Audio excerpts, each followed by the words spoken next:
Hey, what's up guys and welcome back to Anime King 2. And today I'm going to be giving you part 18 of What If Naruto Was Neglected and Lost Everything. Remember to get this one to 100 likes as usual. Share this to all of your friends in your social media platform. And also guys, go ahead and check out the brand new episode of What If Naruto Was a Legendary. Neglected Uzumaki and enjoyed that guys. And remember, if you're new, go ahead and click that red subscribe button and become part of the Making family. And thank you for all of your help and your support. Remember to comment down below and tell me if you're new. I'll be planning talking about to all of you. And also, stay in tune for a brand new episode coming over and Making 3. Yes, you heard that correctly if you're new. I indeed have 3 channels. Anime King 2, Anime King 3. So yeah, what do you say we begin this new episode? Start the intro.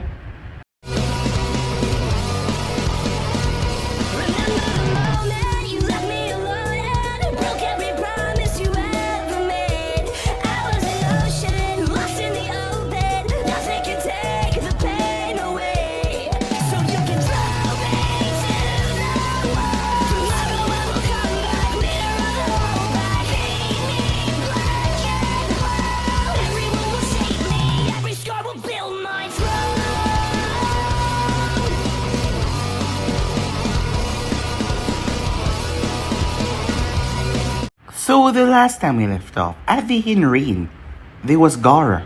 Yes, Gaara the Ichibai Jinjoku was there, as he was calm, more than usual. Gaara was known to be a psychopathic killer, but yet he was calm, quiet, and quite nice.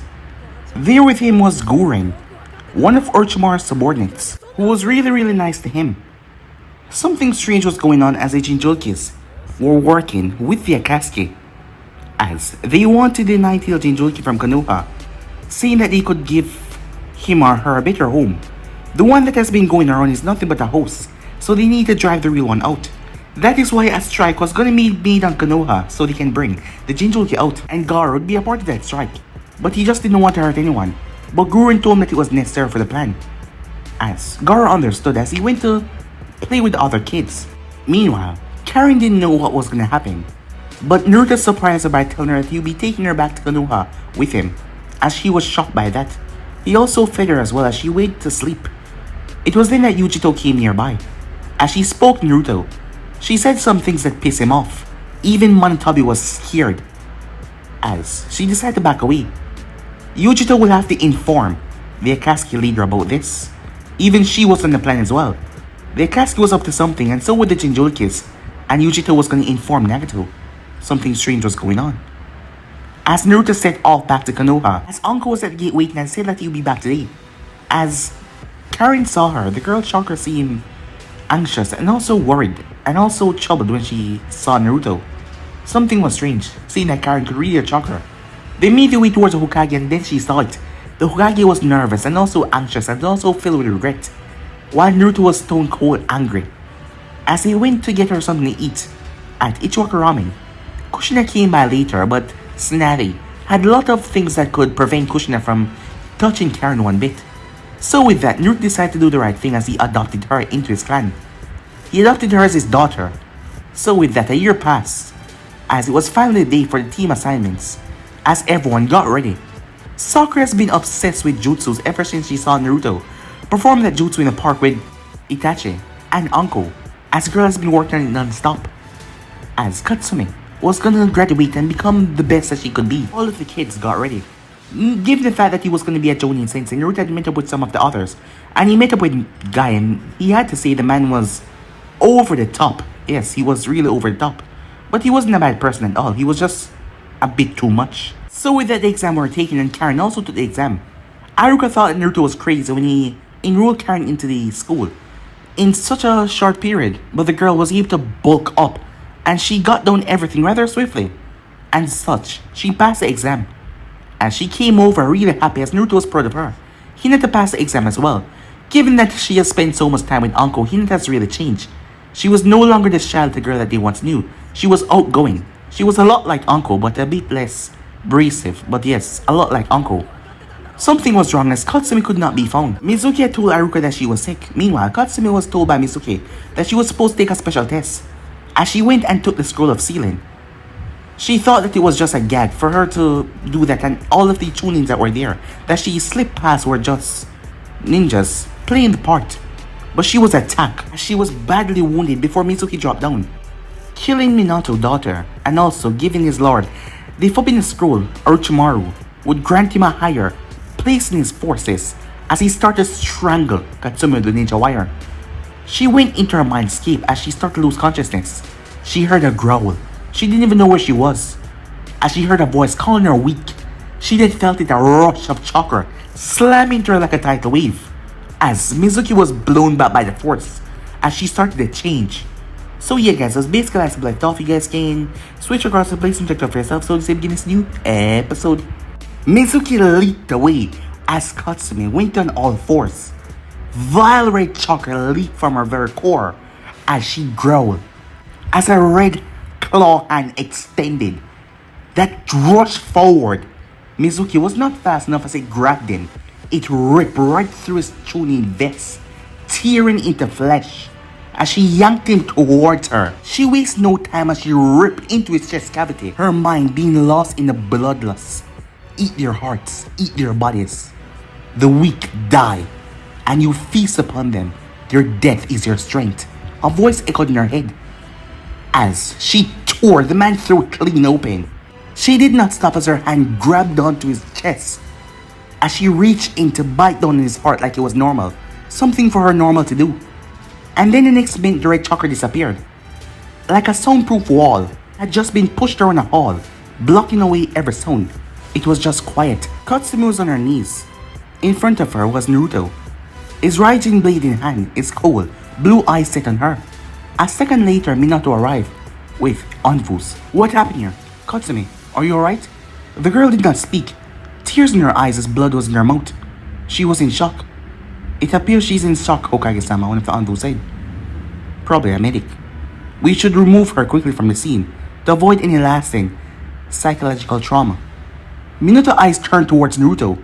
What happened here? I do not know, Hokage-sama, said Naruto. When I came, this is the sight that greeted me. I just arrived a couple seconds earlier.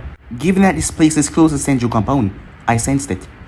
As Naruto did not say that Karen was the one that sensed it, Karen had held on to him for dear life when she felt this ferocious chakra, to the point where Uncle gave him the go-ahead to see what the hell was going on. Furthermore, it appears that the Kyuubi was manifesting and pushing through Katsumi's well once more. Minato knew full well what was going on, yet he faked ignorance. And one thing, Naruto was the one that actually saved the Anvus from seeing anything, because he was the one that leached away the chakra from Katsumi before they arrived. Well, I won't keep you away from your family. Seems that my daughter must have mastered some forbidden jutsu from the scroll to kill so easily Mizuki. I will need to speak to her to find out more, said Minato. With those words, he took his daughter. As he saw Naruto look towards a few of the Anvus that acknowledged him. As Minato wondered how did he knew who was behind the mask, and why did they not fake ignorance. Seconds later, the clearing was devoided, except for the two Anvus that remained. As one whispered the other, Kakashi, that chakra, it was like rain. Not a word. With that, the first one vanished. The second one following afterwards. Time skip. Senju compound. The lunch had turned into an afternoon lunch. Seeing that by the time that they got back, Tsunade managed to burn down half of the edible food inside the compound, forcing Uncle to go and buy ingredients for lunch. Then after, Naruto came back from team assignments. Karen decided she wanted to learn how to cook, for survival purposes, clearly not to fry whoever she ended up on a team with. At the moment, Naruto was in the hidden library as he whispered, I am second to no one. With that, he was transported to the hidden training room of Tobirama Senju, and with that he moved towards the giant cavern where the Fuinjutsu scrolls were. Now he says he opened a book on the table as he grabbed an ink brush. Where was I? Hours later, when he finally emerged from the room, he made his way as he headed to his room. As he arrived, he noticed there was one more head than usual. In the center of the bed was Karen, as Uncle was still awake. She rolled her eyes before she simply sighed, as she closed her eyes to get some sleep, as Karen was right in the center. That chakra had scared her, as she was still holding on to Uncle while she was asleep. The next morning, as the class was filled with the kids speaking with their forehead protectors, it took a while as Aruka came in with Katsumi. Her face was devoid of emotion, as her headband was tied on her shoulder, as Karen felt it from the girl. She was in fear and also shock. The fact that she didn't even bother to look at Sasuke made the class worry as well. Usually, she would fuss at Uchiha and fuss over him, but she was sitting at the back of the class, ignoring everyone. Something was definitely wrong. And with that, team assignments were called until we reached up to Team 6. Team 6 will be composed of Karen Senju, Sai, and Yakumo Kurama. Their sensei will be Kurenai. Karen wins as she knew who Kurenai was, as she was involved with her father's fan club. But still, she had a nice aura as she met her before. But those other two, they weren't in the class. Team 7, under Osama Sarutobi, will be composed of Choji Akamichi, Shikamaru Nara, and Shino Abermi. Shikamaru blinked as he looked up. What the hell? That wasn't possible. It wasn't in a Shikocho formation. And what happened to normal? 2 males and 1 kunoichi. Something was wrong. Team 8, under Kakashi Hatake, will be consist of Sasuke Uchiha, Ino Yamanaka, and Sakura Haruno, as everyone turned to look at Sasuke, who looked rather terrified, as Ino was squealing with delight. Team 9, under Naruto Senju, will be of Katsumi Namikaze, Hinata Hyuga, and Kiba Inazaka, as a lot of groans could be heard in the class. Obviously, the daughter of the Hokage and the heiress of the Hyuga clan took the better sensei. But what really shocked the classroom was Hinata yelling out loud, "Hell yeah," she said. As she raised her fist into the air, she made a victory sign. "In your faces, bitches." "Hinata," Aruka said, "sit down." Sorry about that, Aruka sensei, she says. She sit back down. As Aruka went on to announce the other teams, trying to forget that notion of Hinata blurting that out. After he was finished, he spoke. "From today forward, you are proud kunoichis and shinobis of the leaf. Remember to treasure all of your bonds and help each other forward. I hope to see you all reaching my rank and passing me by. After all, there is nothing more that a teacher is grateful for than to see students passing by."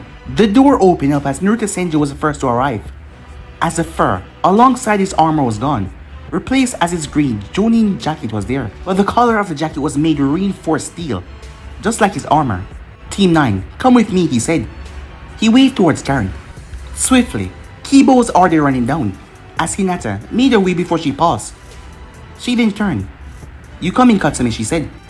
As the girl did not respond or react, she clapped in front of her face. What? Hinata? Katsumi, we have to go." As she grabbed Katsumi by the arm and forced her to pull her up, and laid her outside the classroom. Once outside though, Kiba was nowhere to be seen, and neither was Naruto. Hinata looked around confused before she... Byakugan. As she looked around before she paused on Katsumi. Her chakra seemed so tenuous and shocked, like she was about to roll over and die at any moment. That must be the reason why she was so pale and out of focus to begin with. She had to find their sensei. He would know what to do, as he was moving outside of her range of view. "Oh, I know where he's going." As she grabbed Katsumi and started to run, the two kunoichis reached Naruto, who was merely walking, and Kiba, who was trying to convince him to stop and wait for them. "Sensei, come on, we have to..." "Oh," said Kiba, as he saw them coming. "Naruto Sensei," Hinata shouted. Naruto paused. He heard the worry in her voice. "Katsumi-chan chakra is real low. We need to bring her..." Naruto raised a hand. "I know. Most of her chakra has been sealed away as a precaution." "For what?" "I'm afraid I can't tell you." "But she..." "Hinata, I'm fine," said Katsumi. As she smiled a bit. "I'm just gonna tie her a bit more often. But now I got the same amount of chakra as everyone else," she said. "But yours is lower than normal," said Hinata. "No, it's on par. Her chakra coils are larger than normal, Hinata-chan. It might seem that she's on the verge of chakra exhaustion, but it isn't true." Hinata nodded, although she didn't fully look convinced. "Anyway, good job on finding me and following me, and understand where I was going," said Naruto, as he started to whistle a happy tune and walk, as they were behind him like 3 baby ducklings. "This is great," said Kiba. "I mean, having bro as a sensei is awesome. He's a S-class shinobi, you know?" "Yes, Naruto sensei is certainly great. Big brother Neji spoke of him very highly. He's..." Katsumi paused. Those words died in her mouth. She wanted to say he was my brother, but she was no longer 9-year-old as she was back then.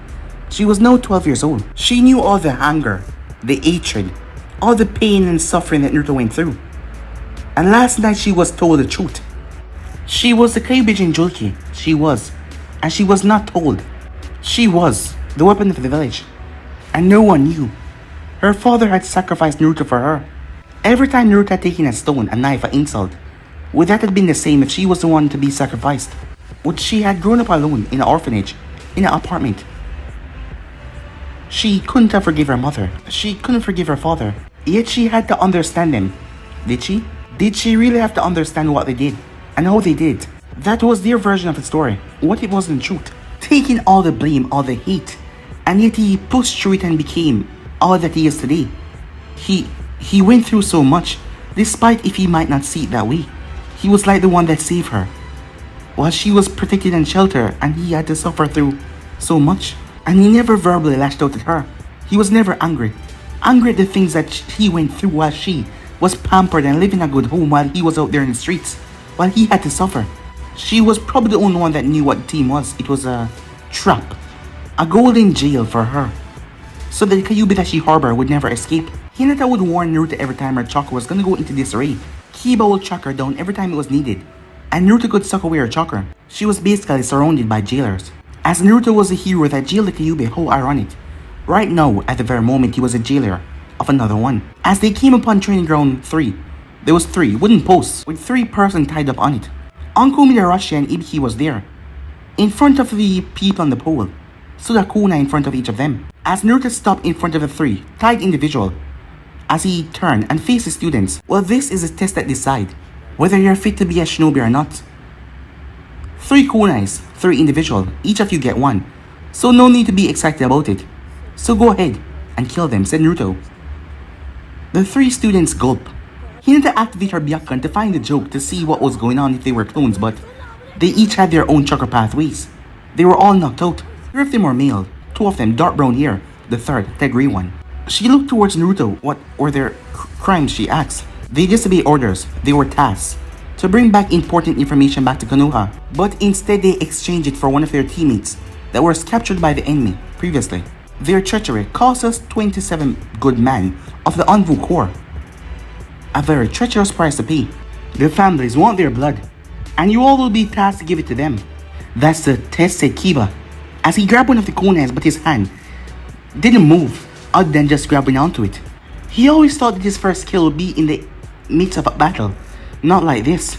Yep, doggy boy, Uncle said. These 3 suckers are gonna get it, whether or not you guys do anything. Katsumi bent down and she picked up the kunai. She just had to kill them. She just had to kill the man in front of her. The memory of Mizuki flashed into her mind. Its chest being split open flashed through her mind quickly. Her hand wobbled. I can't do this. I can't, she said.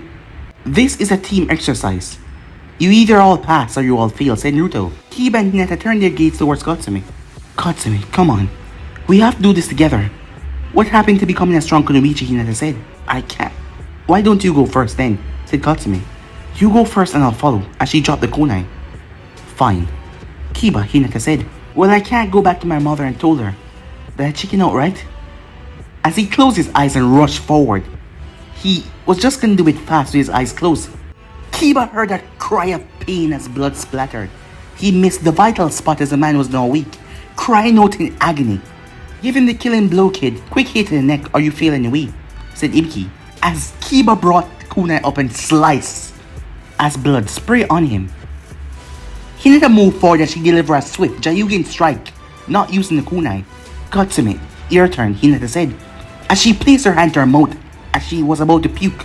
No puking on the corpses, as Uncle grabbed the Hyugan spinner as she landed over to the side as she puked her guts out. Katsumi's face was pale, her hands shaking. Killers, murderers, assassins, shinobis. She was a kunoichi, wasn't she? She killed. They killed too. She was going to kill. She just didn't want it to be this way, yet. She had to. She couldn't let her friends down. With a murderer. Think the same thing. She threw the kunai as it split into the man's skull. As she dropped to her knees, crying. As Ibiki and Uncle took the corpses away. As Naruto coughed and got their attention, first off, you pass. Not with merit, but you pass. This test was threefold. You could have passed without killing anyone, said Naruto.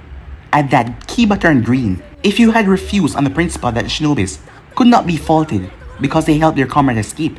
Because those who abandon their teammates are even worse than trash. You could have passed if all of you had simply refused it. Or, if you would have called my bluff. But in truth, those 3 weren't shinobis to begin with. Let puke once again. As her mind railed, did they kill innocents? There's no need to worry, those three were criminals, murderers and rapists, with an executional date that was coming up soon. Let us sigh in relief a bit, as Katsumi's stomach twirled. But aren't we murderers too now, she asks. Yes, a shinobi is a tool for murdering. But that is only if you decide to be one. No matter what one might say, each of you decides your own path. You can be a tool, or you can be a person who simply kills for money. Or you can become a guardian, or anything you wish to become. Each of you must carve your own path, but death will always accompany you, because you're shinobis. But bro, how could we fail then? Was it a sure pass thing? You could have asked Uncle to kill them for you, or Ibiki, or me. You could have run away, or you could have killed, without convincing the others. This was an all or nothing. If you and Hinata hadn't convinced Katsumi, then it would have all failed. So, what now, Kiba asks, still shivering a bit. Now you go home, take a shower. You go to bed. You survive the nightmares of your first kill.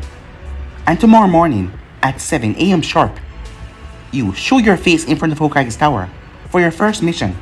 Team 9, dismiss, said Naruto. Time skip. Kiba went straight home. It was 4 in the afternoon, yet he went to sleep. Just like what his bro said. As he cursed himself, was he really that ignorant? He was gonna be a shinobi and yet he couldn't stomach his first kill. The thought sent him back to his kunai. He had closed his eyes. The man had screamed. The man had screamed. Like his life depended on it, which he did. And then he had to do it once again. The roles were reversed. Would he scream as well? If it had happened to Akamaru, if Naruto asked them to kill each other, would it have happened to them as well? He didn't know. But this world, was someone being killed at this very moment? Was someone being assassinated somewhere, outside the village? He didn't know. Cold sweat was all over his body as he lay there in his bed, with Akamaru whimpering beside him. There was nothing he could have done, right?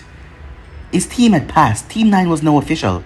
And Naruto Senju was their sensei. Now they had the time to think over their actions. And it was torture. It was hell. But his bro told him that they didn't have to be killers. They had a path.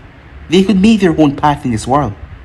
So perhaps it didn't have to turn out so badly. As he fell asleep, he didn't even know when it happened. On the other side of Konoha, Hinata had scrubbed her hands for so long they turned red. She had taken a long bath. She was looking at a picture of her mother, her father, and her baby sister. She looked at another picture of her sensei, Naruto, holding her up with one hand. There are many training sessions in the past years. He was still a chunin then. He was the reason why school was not boring. Her gaze moved towards another photo, Kunai. One for other escorts in the later days when Naruto's away on missions. And another picture of her, Anko, and Kunai eating dongos when she had started to open up. Finally, the last picture was her holding on to Yumi-chan's hand. As Yumi took her first steps, Anko was so happy as she was one that took the photo. She smiled a bit as she recalled how sad Naruto was. He wasn't there, he was on missions. Missions to become a jonin. Missions where he had to kill people, right? Hinata had stopped believing fairy tales since a long time ago.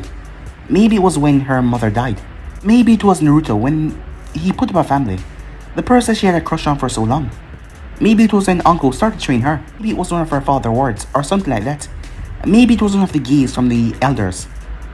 But she no longer believed in fairy tales, where the world is peaceful and no one died. That was a clear example out there today. She had puke. Her stomach just couldn't handle it as she take away someone's life. The light leaving her eyes, and they were no longer in this world. She steeled herself. She was going to mope in the corner and cry. Because this was the new Hinata. The new Hinata wouldn't do that. She was stronger, she was better. This Hinata was gonna go out and train. No matter the time, no matter that she just watched herself up. She made her way outside, she activated her Byakugan as she started to train. She will no longer be weak anymore. Never again. From his spot in the studio, Hayashi Hyuga nodded to himself. For him, and a large part of the elders, it didn't matter how Hinata dressed, as long as she was strong and fierce and loyal to the clan.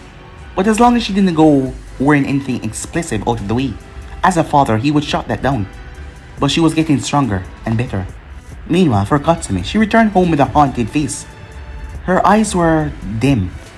She didn't even voice that she was back. Kushina was ranting about etiquette when she saw Katsumi. She saw the blood splattered on her clothing. What happened, Kushina said, as Katsumi's eyes were watery. Like the first time when she had... No. Did she kill again?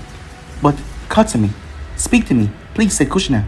As she hugged her daughter, Katsumi started crying on her shoulders, releasing the tears. As it took a couple of minutes, as her voice finally cracked out, We passed the test. We're Jennings now. Me, Kiba, Hinata. We're Jennings now. What was the test about, Kushina said? The bell test? The bell test shouldn't have made someone bleed, right? Did Naruto go all out with you? Or maybe the Kyuubi broke loose. Was that his blood? No, he made us kill. As she hugged her mother tighter. Calm down, Katsumi, said Kushina. Start from the beginning, tell me what happened. And so Katsumi did, little by little, her mother, supporting her the entire way. Your father will hear of this, Kushina said, a small growl in her voice. You go wash up and go to bed. I'll come by later with some beef ramen. It will make all the problems go away, she said, trying to lighten the girl mood. As Katsumi nodded and went upstairs to the bath. As Kushina summoned a clone, she leave behind the shadow clone as she made her way. She had to speak with Minato immediately. Jennings weren't meant to kill in their bell tests. They were meant to be tested in team exercises. Their first kill should have come by slowly after a couple of D-rank missions. Just how irresponsible Naruto has become to do something like that. Maybe he was taking his revenge, and maybe he will keep on taking out his revenge on Katsumi. Or maybe he had a reason. He was pretty much loyal to Konoha. He just hated Minato and her. But he wouldn't hate the village or Katsumi, right? As Kushina arrived, storming inside as the Jonins were inside, giving a report. She was still wearing her apron as Alton turned towards her, as her gaze went sternly towards Naruto who was standing there. You, she said, with a bit of a hiss in her tone. Naruto rolled his eyes as he crossed his arm over his chest. What's the problem, Namikaze-san, he said. The Jonins moved to the side. They weren't dismissed, so they were gonna stick around and watch the show unfold. Katsumi came back in shock and in tears. She told me what your test was and you went over the line. I went over the line? Strange. I didn't think so, said Naruto. Senju-san, can you please explain what your test was? Asked Minato. I gave them the murder method, said Naruto. It's a documented method, and I use method, and it works. The murder test? Minato asked perplexed. Few of the Jonins were also perplexed as well. You tied 3 criminals to the training post, and had 3 fresh Genin execute them. Do you know the psychological damage you can put on them by doing that? You did what? How's Katsumi now? Asked Minato. She's fine, I hope. So what have you to say for yourself? What's your excuse? She asked. Excuse? Said Naruto as he looked at her. I need to make an excuse? Are you serious? Really? I need to excuse myself for having subjected my soldiers, my Genins, my team, to a test that was truly meant to test them. I have no excuse to give, because there is none. Certainly you can understand that having fresh Genin skill is a problem. They should be introduced to the concept, and then Naruto chuckled, interrupting Minato. Really, he said, you think the bandits will stand still in one of their C-rank missions? You think the first kill is easy? Who in this room does not remember their first kill? Be it at war in peace, assassinating someone. Who does not remember their first kill? You all know what happened afterwards. You froze. You might move out of harm's way, but your brain, it stopped thinking. How many of you had seen someone die because of that? How many Genins that you barely saved from the enemy's blow because they were 12 or 13 and they had their first kill at that moment? How many suffered the trauma in the middle of nowhere? Come on, raise your hands, said Naruto, as he turned his cold gaze towards Minato and Kushina. Don't you dare say I was out of line, because out of all the Genin teams that were tested, mine have tasted blood in a secure environment where families, people nearby to talk to them, and without risking their life, out there in nowhere, caught up in your fear so that you could get hurt. So don't you dare. Tomorrow morning, my team will be here to take your first D-rank mission. Maybe they will paint a fence, or maybe they will do the grass, or babysit someone. However, when the first C-rank mission will come, probably to grab a doll for someone, then maybe they won't freeze. Force one of their teammates to use the explosive tag to tear apart a group of bandits. Maybe they won't be forced to see their teammates die. Just maybe, they will pull through with far more determination than what they had before. Blood is what we are. Blood is what we give and take. So don't you dare, don't you goddamn dare say I was out of a line, because I am the line, said Naruto. And with that, he simply walked out of the office, no one daring to stop him. No one even dared to look up from the ground. Asuma's cigarette fell on the ground and stood there. Minato's eyes were shocked and silent. Kushina's were on the verge of tears. As Kakashi, one eye was closed in understanding. Kurenai's gaze was filled with sadness. Many of them stood with a gaze of guilt and depression, because Naruto Senju was right. They wish he wasn't right, but he was. The truth always hurt, it seems. Time skip. Senju compound. Karen gasped as she took a gulp. She turned her head. Dad's angry. Really, really angry, she said as she looked towards Uncle. Anko started to panic because she knew that Karen had the sensory ability. She thought that he found out, and he was coming here to throw her out. Worse, kill her. Maybe the latter was merciful. With a deep breath, she waited as Naruto entered the house, as his eyes were cold. Is everything... As Naruto took a deep breath, as he slumped on a chair, he ran a hand through his hair. Damn, I lost it, he said. What a stupid thing I did there. Taught down to the Hokage, he says. He ran a hand through his hair once again. It's alright, Uncle said, as she wrapped her arms around his neck, as she hugged him. Everything's alright. Guess what? Appa-chan, pass her genuine test. Dad, said Karen, as Karen could feel the ocean of chakra inside of him. It was twirling, it was spinning. It was like a storm, and a wild inferno was there at the same time. Perfectly spinning and twisting everywhere. It was all over the place at the same time, and yet, one place, it was strange. Come on, I got it, Uncle said. I'm gonna take you to bed. You need some rest. Clearly you're stressed. Stress is not good for your health. You push yourself too much lately. Karen-chan, Yumi-chan's sleeping right now. If she wakes up, keep an eye on her, okay?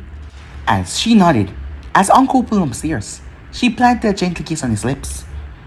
As she held on to him for a few seconds, before she parted as she removed his shades. What happened? Was it about the test? It was perfectly legal, you know? Even the third Hokage said it was fine when you spoke to him about it last time. I know, but the way she, the Hokage's wife, came in the office accusing me of crossing the line of harming her precious daughter, Uncle kissed him again, as she held him for a couple of moments. Before she released him, calming him down. I know, it's not fair, and I'm with you. No matter what she said, I'm with you. But you need to go back down to the kitchen and smile to her daughter and tell her everything is fine, and that you're happy that she passed her test. Then you can bring Karen and Yumi to be spoiled by their grandmother and aunt. And then I can spoil you, Uncle said. Naruto mellowed out. One last sigh escaped his lips. Fine. I'm sorry for before, he said. Don't be sorry for me. Now go downstairs. As Naruto nodded as he made his way towards Karen. Moments later, Uncle heard the laughter, as that brought a small smile to her face. Everything was still okay. Everything was still alright.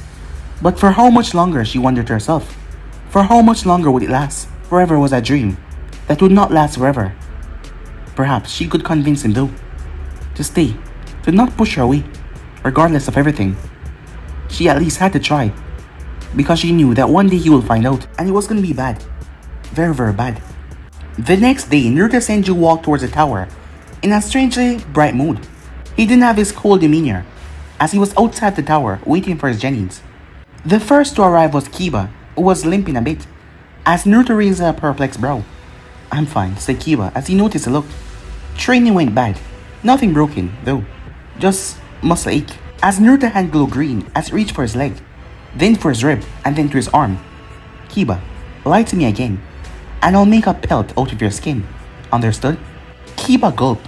He was about to retort, but Naruto's eyes glowed under his shades. As he just nodded. Yes, sensei. Until you will tell me, I won't ask, said Naruto. You're just like Shino with the shades, Kiba said. But the moment I think you need help, said Naruto, I will intervene. Well, you're a lot scarier than Shino, said Kiba. As Kiba stood beside Sensei waiting, Hinata left her compound with quick paces, yet the closer she got, the slower she went. The more she neared the tower, the more she thought about how to break the ice. What did one say after their first kill? As Naruto Sensei must have gone through this as well.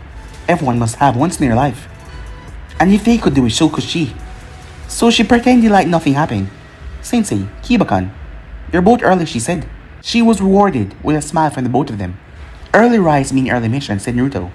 And if we're all good, we can do 2 in a day. Hell yeah, said Kiba. It's gonna be a walk in the park.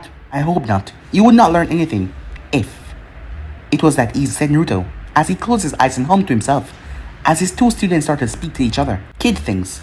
But no matter how they tried to hide it, he could see that the both of them were unsteady, as their mind was still not coping well.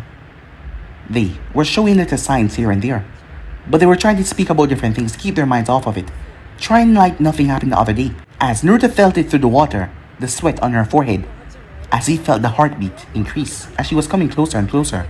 As Katsumi was wearing a fitting, dark red jacket, her hair was cut low, dark green shirt underneath, and green cargo pants, utility belt at her stomach level, filled with her shuriken, kunas, and other things. While Kiba and Hinata were just the same, Katsumi went through a full wardrobe change. Katsumi-chan, you look awesome, Hinata said with a smile.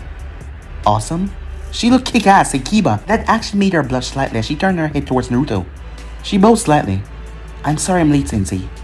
Not a problem, said Naruto. No, they were all here. We can go and take a mission. The Chunin guards there felt perplexed, as they didn't feel that rushing, chilling aura. Perhaps having a genuine team had cooled down Naruto Senju. A second later, his eyes, hidden behind his shades, made the entire hallway stood up in fright. I haven't lost my touch, he said, as he made his way to open the door. Naruto was over to the left, with another Chunin over to the right, and Hokage in the middle. As Naruto took a step forward, the temperature in the room dropped. The silence was deafening. The place was tense and thick. Katsumi started to get worried. She had never seen her father and Naruto act like that. Perhaps this was a way how he coped with everything, shoving all of his hate, disgust, and resentment through.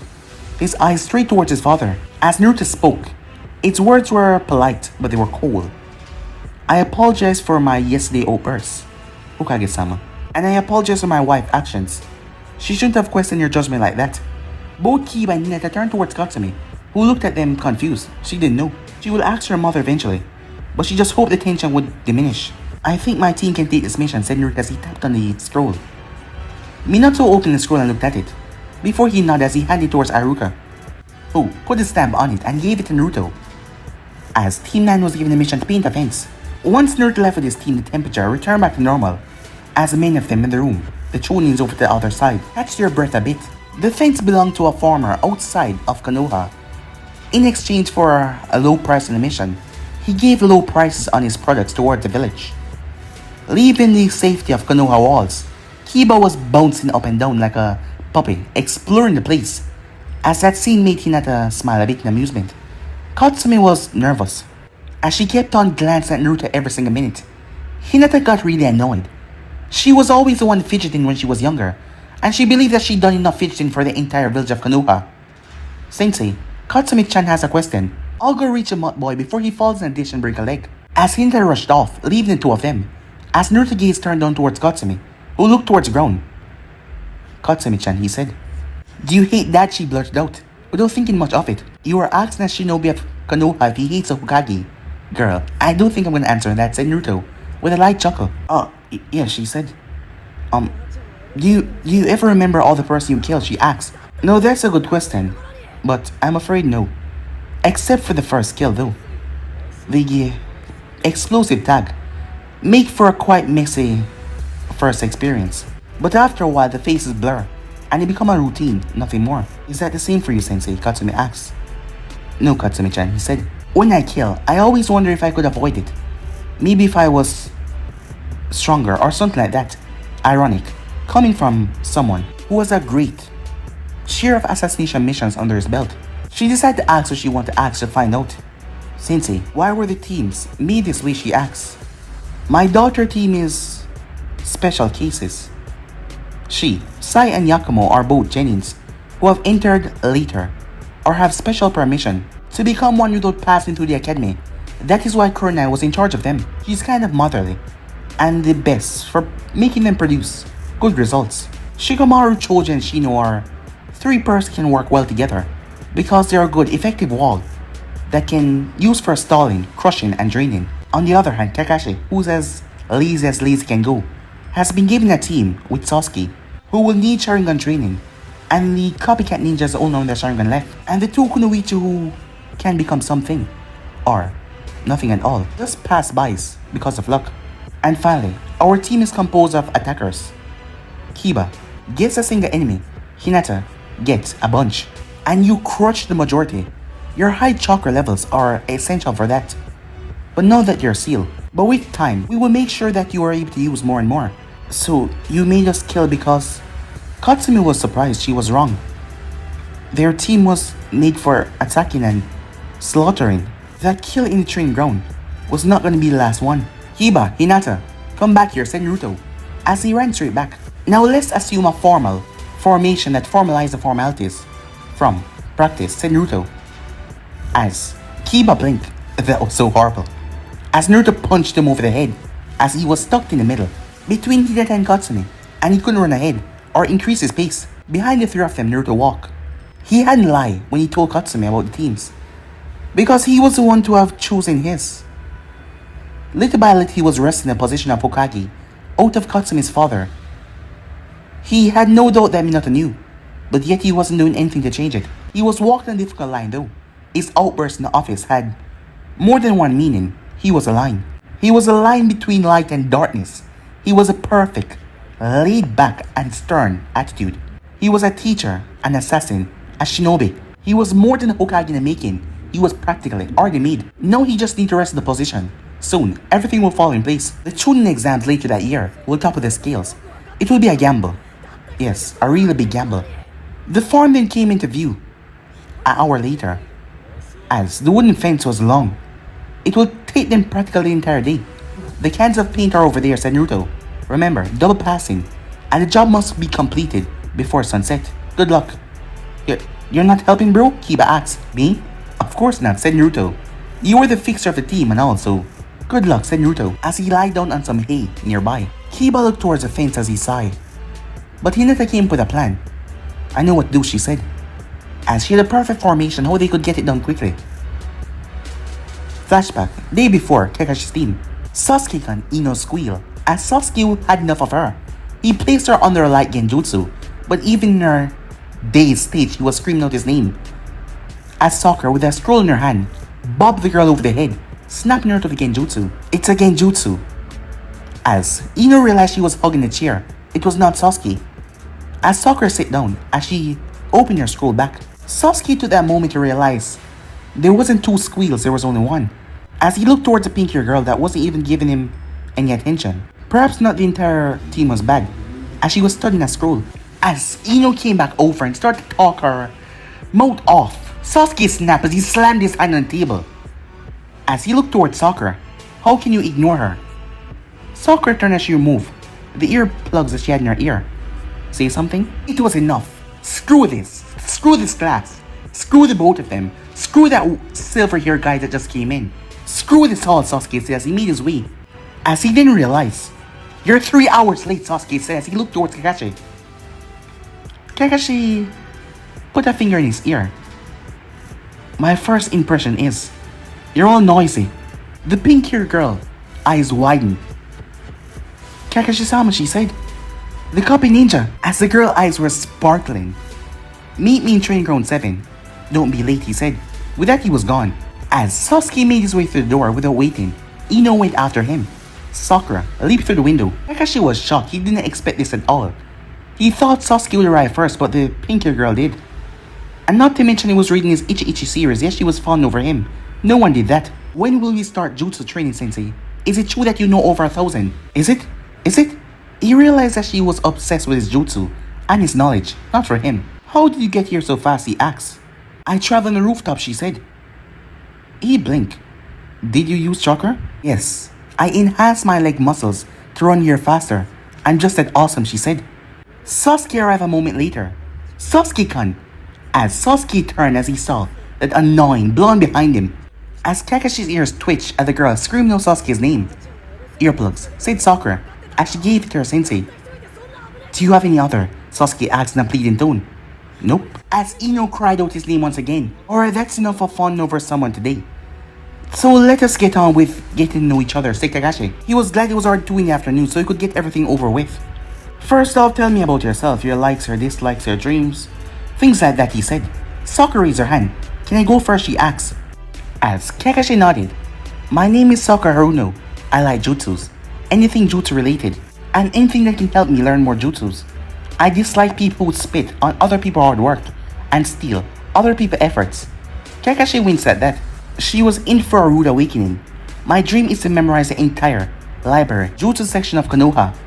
And furthermore, acquire all the knowledge on all jutsus that is possibly able to achieve, she said. It was just for a brief second but Kakashi saw a mini Orochimaru with pink hair that made him shiver. Well, that's a big dream. He then turned towards the other kunoichi. My name is Ino Yamanaka. I like Sasuke-kan. I dislike sashimi. I hate people who offend me because they think I'm a earhead. And my dream is to become Ino Uchiha and have hundreds of babies with Sasuke-kan. Kakashi ran a hand on his face. Yes, he said. So, you last. Assassination wannabe, he said. Oh, it's like that. Kashi-chan, said Sasuke. as Kakashi punched him over the head. Kakashi-sensei. Much better, say Kakashi. You two know each other? Sakura asks. Maybe you should present yourself first. Kakashi-sensei, said Sasuke as he backed away this time. Well, I'm older than you, and I have more rank. So I'm pulling rank. Present yourself. Fine, my name is Sasuke Uchiha. I like my mother's cooking. I utterly, severely dislike blonde-haired harpies who can't shut up for the sake of comic, he said, as he looked towards Ino the entire time as he spoke. The girl gave him a perplexed look. And my dream is to be on the team that will track down my brother and bring him back to Konoha, for him to explain his reasons. Well, said Kakashi, as he pulled out 2 bells. My name is Kakashi Hatake. I'm known as the copy ninja of Konoha because I copied over 1,000 jutsus without studying them at all, thanks to my Sharingan. As Sakura blinked, she should have read the fine print. I have many dislikes and likes, and my current small dream is to have you guys become a team that can rival Guys or Naruto. Well, that is if you pass the test. You're a fraud. As Kakashi turned. You're a fraud, Sakura shouted. You're a damn fraud. Kakashi yawned. Seems that way. Well, you have 1 hour to get a bell. If you fail, you go back to the academy. In the flashback, present day, Team 9. As Naruto lay where he was, Kakashi had told them in the office about what happened, and he had overheard. They didn't manage to get a bell, but they did give Kakashi a nasty headache. Well, Sakura Haruna did know some fire jutsus, but she did not have the proper chakra reserves to use them properly, so they just blew from her mouth and landed in slops that kind of exploded outwards, and that was kind of dangerous on her part. But still, it didn't do much. But at least she knew something. While Ino was just annoying. Sasuke did his job, but still, he didn't get a bell. Both Sasuke and Sakura already knew what the bell test was about, so at least they knew that. And they didn't have to get one because, after all, Kakashi was a damn jonin. What were they gonna do against him if he didn't even try? And that was when the Hokage wife had barged in. As Naruto struggled with that from his mind right now, as he looked towards where Katsumi was. As she was standing there, panting a bit, Kiba was going forward furiously, leaving some wooden ones that were not touched yet, probably by mistake. Hinata brushwork was just immaculate. Katsumi could have kept on going and longer than Kiba if she had her chakra not so much suppressed. But when she was finished, she got back to work after she finished catching her breath. As Naruto's eye twitched, just what the hell was this? A hand made from sand crashed where he was. As Naruto stood in front of the boy with red hair, as he narrowed his eyes, who the hell was this kid? He ducked as shurikens went over his head, but these were no normal shurikens as they glistened. They looked like crystal. As Naruto brought himself back up, there was something about this red hair boy that he just couldn't put his finger on. Something strange. Greetings, the boy said. As Naruto focused on his 2 new attackers, a woman with purple hair and the red hair boy that had a steely gaze in their eye. First day out of the village with his team, and they got attacked. Well, given his luck, things didn't work out so good for him after all. But guys, be in subscribe right here. If you want to see the next person to do, like, subscribe, comment down below, and turn on that bell notification to stay posted. Remember, share to all of your friends in social media platform. And also guys, go ahead and check out the brand new episode of What If Naruto Was a Legendary Neglected Uzumaki over on Anime King. And enjoy that, guys. And remember, if you're new, to go ahead and click that red subscribe button and become part of the Anime King family. And thank you for all of your help and your support. And yeah, what do you say we get the hell out of here? See you guys soon. Peace. Oh yeah, stay tuned for a new episode coming over on Anime King 3. See you guys.